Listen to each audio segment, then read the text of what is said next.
आज के समय में स्नान तो सभी करते हैं। बिना स्नान किए कोई भी अपने कार्य पर नहीं जाता है। फिर भी आज के समय में कुछ लोग ऐसे होते हैं जो कभी कभी स्नान करते हैं। ऐसे व्यक्तियों के लिए धर्म शास्त्र पुराण क्या कहते हैं, जानने के लिए वीडियो से जुड़े रहिए एंड तक। तो आज हम जानेंगे स्नान से जुड़े रहस्य के बारे में, जो हिंदू धर्म शास्त्र एवं पुराणों में कई क्रियाओं का वर्णन किया गया है, जैसे मनुष्य को कब स्नान करना चाहिए और किस समय स्नान करना चाहिए। और साथ ही साथ हिंदू धर्म पुराणों में स्नान के कई प्रकार भी बताए गए हैं। तो चलिए जानते हैं किस समय स्नान करने से मनुष्य अपना संपूर्ण जीवन सुखपूर्वक व्यतीत कर सकता है। गरुड़ पुराण के अनुसार प्रतिदिन स्नान नहीं करने के नुकसान क्या हैं, जानते हैं। गरुड़ पुराण के अनुसार जो व्यक्ति प्रतिदिन शास्त्र में वर्णित क्रियाओं का नियमित रूप से पालन करता है, उसे ही दिव्य ज्ञान की प्राप्ति होती है।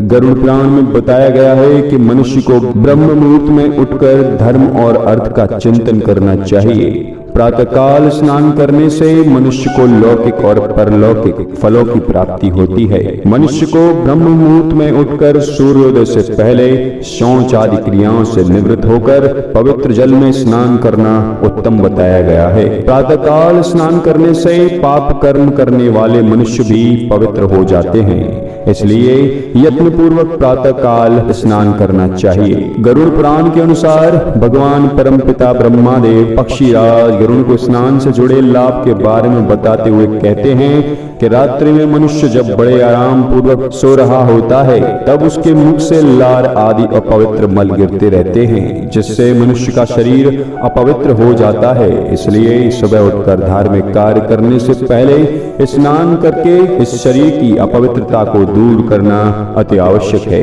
इसलिए मनुष्य को चाहिए कि सुबह उठकर प्रातःकाल नियमित आवश्यक क्रियाओं से निवृत्त होकर सबसे पहले स्नान करे, उसके बाद ही कोई धार्मिक कार्य करे। उसके बाद आगे ब्रह्मा जी कहते हैं कि बिना स्नान किए धार्मिक कार्य करने से कोई भी फल नहीं मिलता है। इसके विपरीत बिना स्नान किए हुए धार्मिक कार्य करने वाला मनुष्य गरुड़ पुराण के अनुसार पापी माना जाता है और उस मनुष्य को हमेशा दुख और कष्टों का ही सामना करना पड़ता है। उसके बाद ब्रह्मा जी कहते हैं कि प्रतिदिन स्नान न करना ये पाप की श्रेणी में तो नहीं आता है, लेकिन प्रतिदिन सूर्योदय से पहले स्नान करना मनुष्य का धर्म माना गया है। साथ ही ब्रह्मा जी कहते हैं कि यदि कोई व्यक्ति बिना स्नान किए नए दिन की शुरुआत करता है तो उसका कोई काम नहीं बनता। इसका कारण यह भी बताया गया है कि बिना स्नान किए व्यक्ति के आसपास नकारात्मक शक्तियों का प्रभाव बना रहता है और धर्मशास्त्रों के अनुसार नकारात्मक शक्तियां वहीं वास करती हैं जहां अपवित्रता का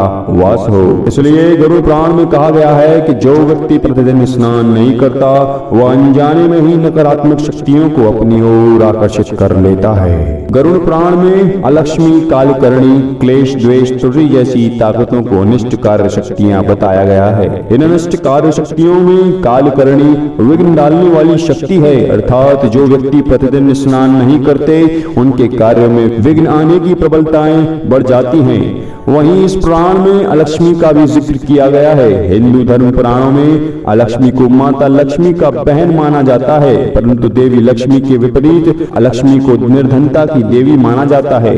गरुड़ पुराण के अनुसार प्रतिदिन स्नान नहीं करने वाले व्यक्ति कभी धनवान नहीं बन सकता, क्योंकि उनके घर में सदा लक्ष्मी का वास रहता है। स्नान न करने वाले व्यक्ति के हाथ सदा असफलता ही लगती है और वह यश की प्राप्ति नहीं कर पाता है। इसके अलावा ब्रह्मा जी भी आगे कहते हैं कि स्नान न करने वाला व्यक्ति अपने निजी जीवन में भी भारी क्लेश से घिरा रहता है और साथ ही यह भी माना जाता है कि स्नान करने से दुष्ट स्वप्न और दुर्विचार से होने वाले पाप भी धुल जाते हैं और मनुष्य अपने दिन की शुरुआत इन पापों से मुक्ति पाकर करता है। तो समझ जाइए, अगर आप लोग भी प्रतिदिन नहीं नहाते हैं तो आज से ही नहाना आरंभ कर दीजिए। और अगर ये वीडियो अच्छा लगा हो तो वीडियो को लाइक करें और कम से कम 10 लोगों को शेयर करें और चैनल पर नए हो तो चैनल को सब्सक्राइब करें ताकि ऐसे ही आने वाले ज्ञान पूर्वक वीडियो आप तक पहुंच सके।